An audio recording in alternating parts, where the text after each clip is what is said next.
I'd like to welcome each and every one of us to this lesson as we conclude from what we looked at last time. So I hope we are going to enjoy and be able to understand this topic. So quickly, we just have to start. Remember, one of the one of the properties that catalyst, or let me say the enzymes do, is that they lower the activation energy. They lower the activation energy, and I labor to explain. And we started looking at chemical reactions in general. We looked at energy last time. So we had the foundation, we had an introduction, an overview and synopsis of chemical reactions and how they proceed, in order for, at least for you to have an idea on how chemical reactions happen. And so that when I show a diagram, we're going to be able to relate what an enzyme does. We're going to relate what an enzyme does. Who can run us through this diagram? We explained it last time. Anyone who was available and remembers what we talked about, this energy or chemical reaction diagram?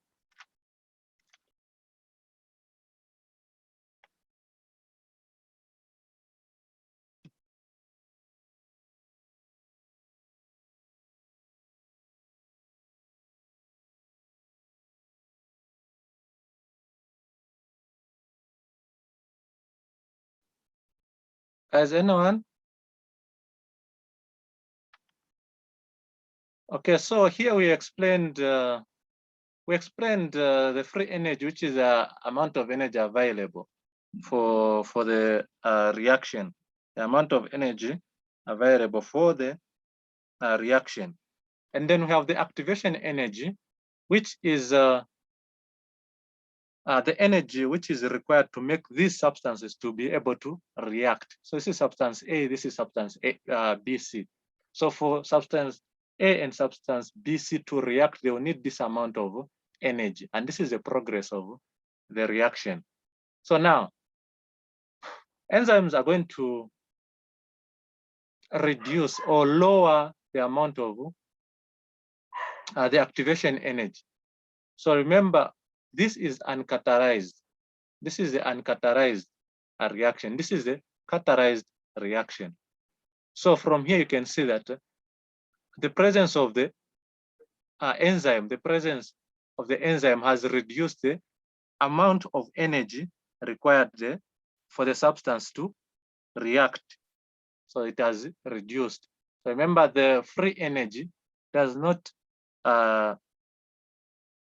change, still the same. Still the same. However, the enzymes are going to reduce the energy of activation. This is still the same explanation. So enzymes are going to speed up their reaction. And how do they speed that reaction up? Remember, if you need a lot of energy for a reaction to happen, it means that it is slow, right? It's slow, and it's going to take this amount of energy. It's going to take this amount of a mountain. How big a mountain would be to achieve that level that is needed, right? But when you only need a small force, for example, if you need a small force to cause something to happen, it's quick and it's in a speed manner. So no wonder you see that the enzymes are going to lower the activation energy, and hence they speed up the chemical reaction, just like that. So they do that. Now we have factors which affect enzyme catalyzed reactions.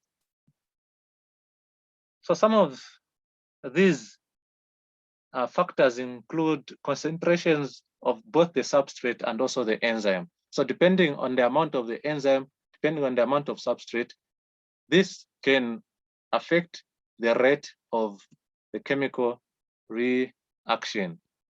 And then we have other substances or physical factors can also alter the enzyme's three-dimensional shape. Remember, last time we looked at enzymes as being proteins, and hence they have that structural organization of a protein. So we have chemicals, physical factors that can change the enzyme's three-dimensional shape. For example, changes in temperature, changes in the potential hydrogen or the pH, and the binding of regulatory molecules. So we're going to look at regulation of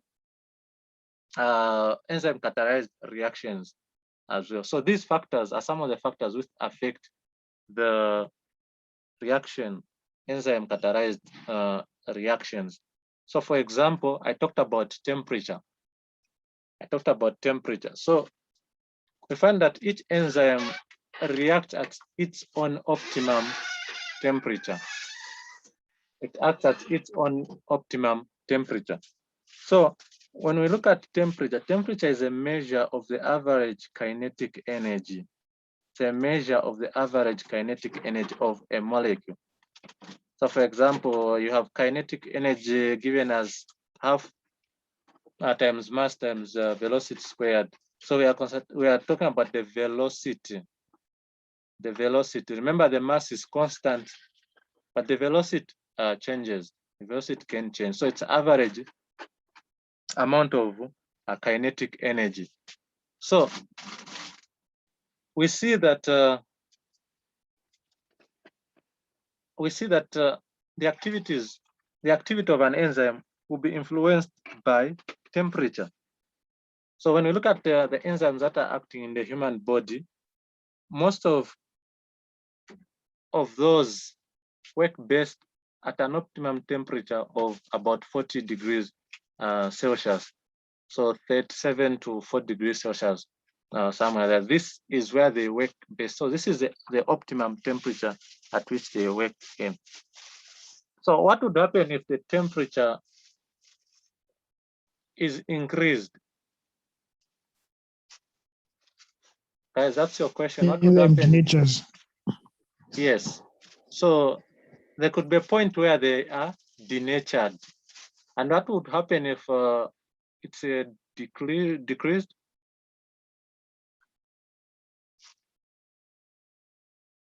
It becomes inactive. So it's inactivated, isn't it? So we find that yes, the enzyme reaction increases with temperature, or rather the reaction, the enzyme, enzymatic catalyzed reaction is going to increase with temperature. Remember, temperature is a measure of the average kinetic energy. So the substances will start moving at a higher speed. So this means that the rate is going to increase. However, that increases or happens within limits. Beyond that, the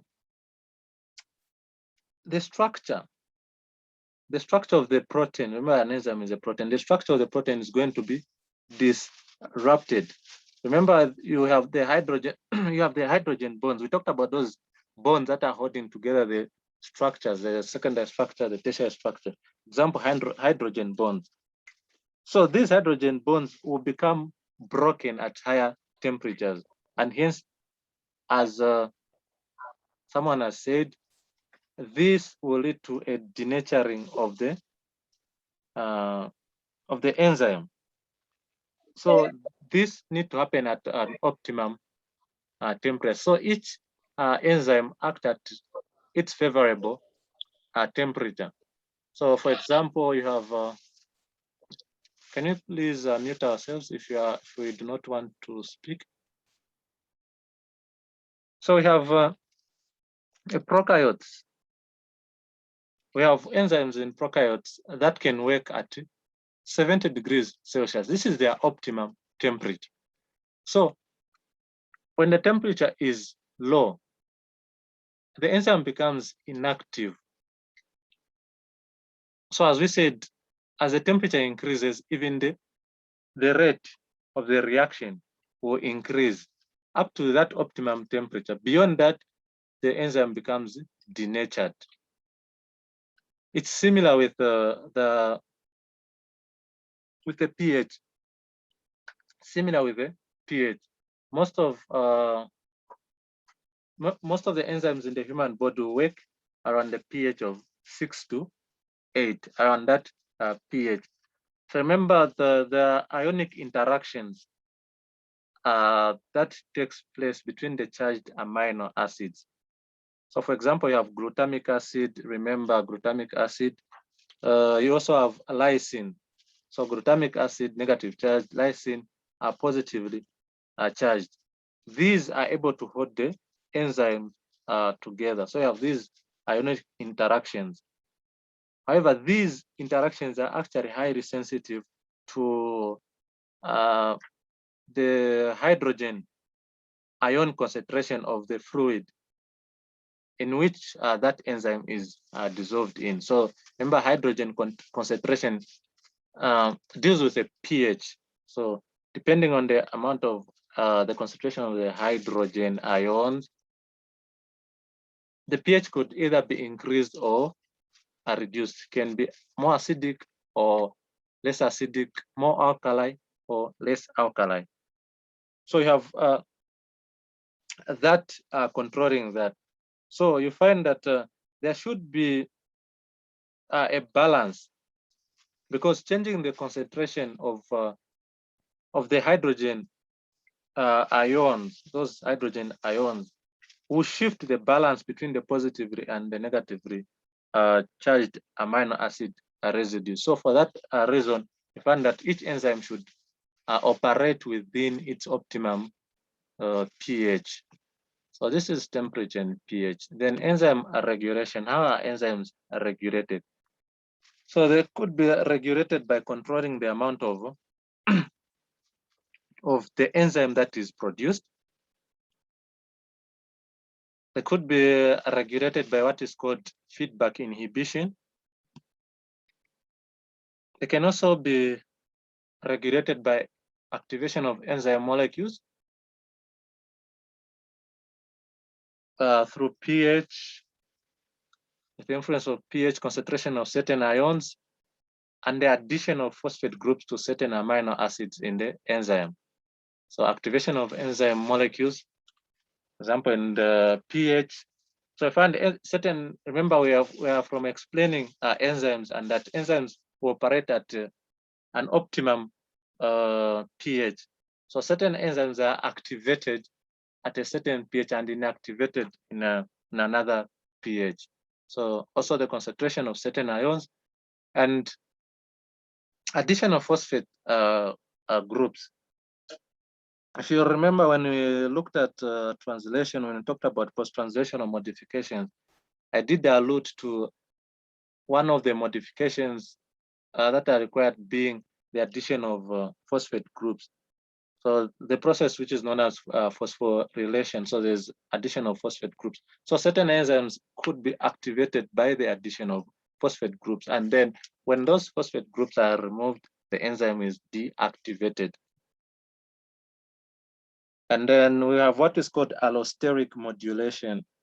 So another enzymatic regulation is allosteric modulation, which I'm going to explain. I think there's a picture.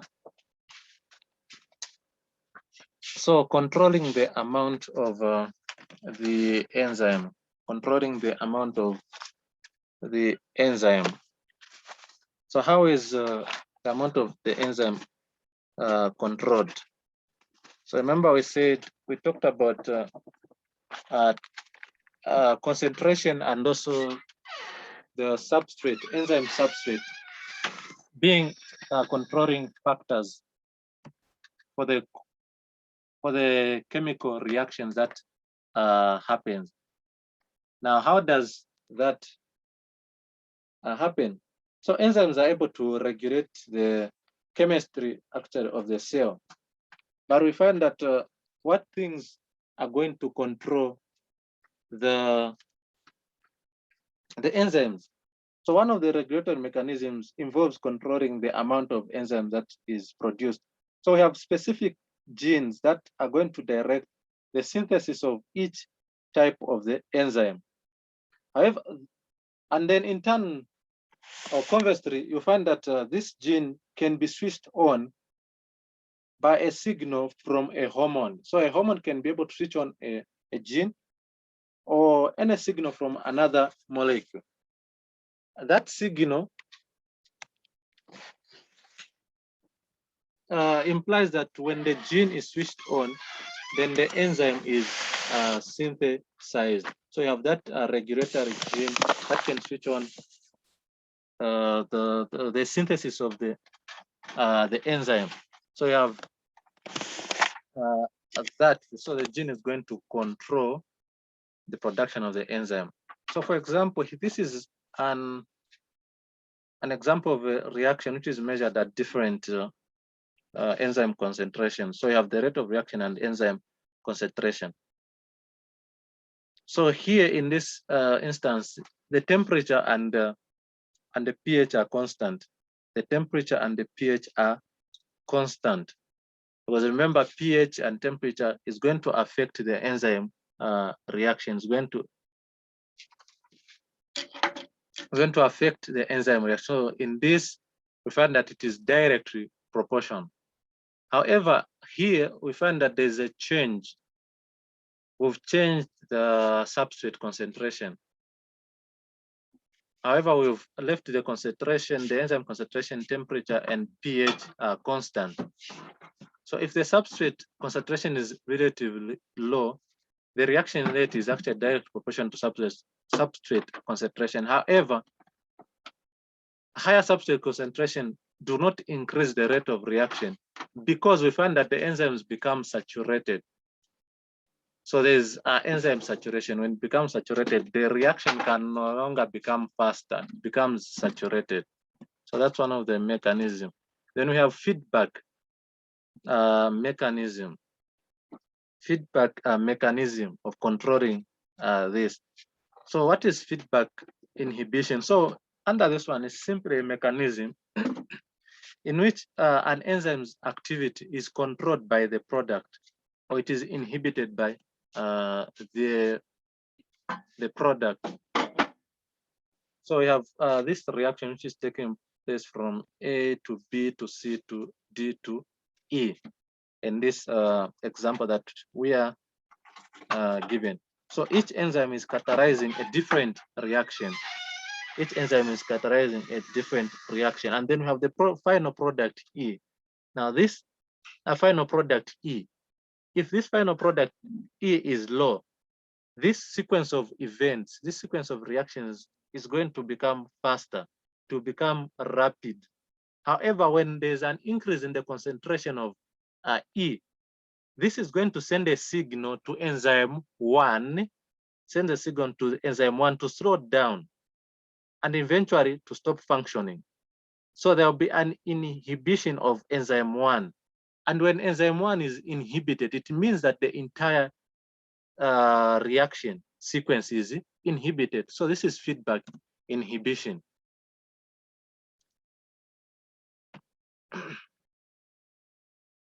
So this is a biological process that takes place. Never mind about these names. I'm just trying to illustrate this synthesis. Bacteria can synthesize amino acid isoleucine from threonine, so they can synthesize from there to there. So it's an example of a feedback mechanism. Then we have enzyme inhibition. So enzyme inhibition can be reversible or irreversible. So reversible versus non-reversible. So when you talk about reversible inhibition, this one occurs when an inhibitor forms a very weak chemical bond with the enzyme. So remember, during when the substrate and the enzymes come together, join, there's the formation of bonds between the enzyme and the substrate. So in a reversible inhibition, you find a molecule which is called an inhibitor. It's going to form weak chemical bonds with the enzyme. However, in an irreversible inhibition, an inhibitor will permanently inactivate and even destroy the enzyme when the inhibitor combines with one of the enzyme's functional groups. Either can do it at the active site or elsewhere on the enzyme. So this is irreversible. So it's irreversible. It's a permanent. This one occurs permanent. So an example of such things are poisons. So main poisons are actually irreversible inhibitors, enzyme inhibitors. So reversible. And then when we look at the reversible inhibition, this one can further be divided into two as either competitive or non-competitive. So it can be competitive or non-competitive inhibition. So when we look at competitive inhibition, okay, when we look at competitive inhibition, the inhibitor will compete with the normal substrate. So you have this substrate, you have this normal substrate. And then we have this inhibitor, which is going to compete with this normal substrate for the active site of the enzyme. However, this inhibitor will only occupy the active site temporarily, to just be a temporal occupation of the active site. So no wonder this is reversible and it is competitive. It is competitive. So when it occupies the active site, this is going to prevent the substrate to be able to bind. Remember, the substrate is the one which is supposed to bind there. But we find that this inhibitor comes, and hence this is prevented. The binding of the substrate is prevented. When you talk about non-competitive inhibition, here the inhibitor will bind to the enzyme at another site other than the active site. And this is going to cause a conformation or the change of the shape of the enzyme, thereby inactivating the enzyme. So this is competitive and non-competitive inhibition. This is still talking about regulation. So you have an enzyme in the absence of regulation. You have competitive inhibition. So the substrate cannot bind when a regulatory molecule binds to the enzyme's active site, like we have explained. So this substrate cannot bind because there's a molecule that has already bound there. And then we have allosteric inhibition. So allosteric means at another site on the molecule. So the active site will become available to the substrate when a regulatory molecule binds to a different site on the enzyme. It means that the enzyme is activated. This is called allosteric. If the binding of a different or regulatory molecule leads to an inactivation of the enzyme or the unavailability of the active site, then it means that is allosteric inhibition. So different site on the enzyme, not on the active site, but on another part of the enzyme. This is allosteric. It means this is allosteric. So either activation or inhibition. So either the change in the shape will lead to an activation of the enzyme or an inactivation or inhibition. Now, do these enzymes work alone? So remember last time we did say that these enzymes do not actually work alone. So they're going to work with cofactors, which are inorganic ions. For example, metal ions such as zinc, magnesium ion, which are reversibly interact with the enzyme. So cofactors are very important in the function of the enzymes. The other molecules that work together with enzymes are what we call coenzymes. So these are organic molecules which are able to interact reversibly with enzymes, such as electron carriers, which are involved in the process of cellular respiration. So coenzymes. So you have cofactors, coenzymes. The other group of molecules that work with enzymes are prosthetic groups. So prosthetic groups are simply non-amino acid atoms that molecules that permanently are attached to proteins. For example, the molecule retinol, which is involved in conversion of light energy into chemical energy in the, for example, in the eye. So these are important molecules. So many of the vitamins that in our diet are actually required for production of coenzymes. So you find that if someone has a deficiency of certain vitamins, they're going to have certain diseases due to the lack of these coenzymes. So no wonder they are important. Heme, for example, hemoglobin, it's an important prosthetic group that we find in the porphyrin ring of the, for example, in hemoglobin, the one which transports oxygen. So I don't know if you have any questions.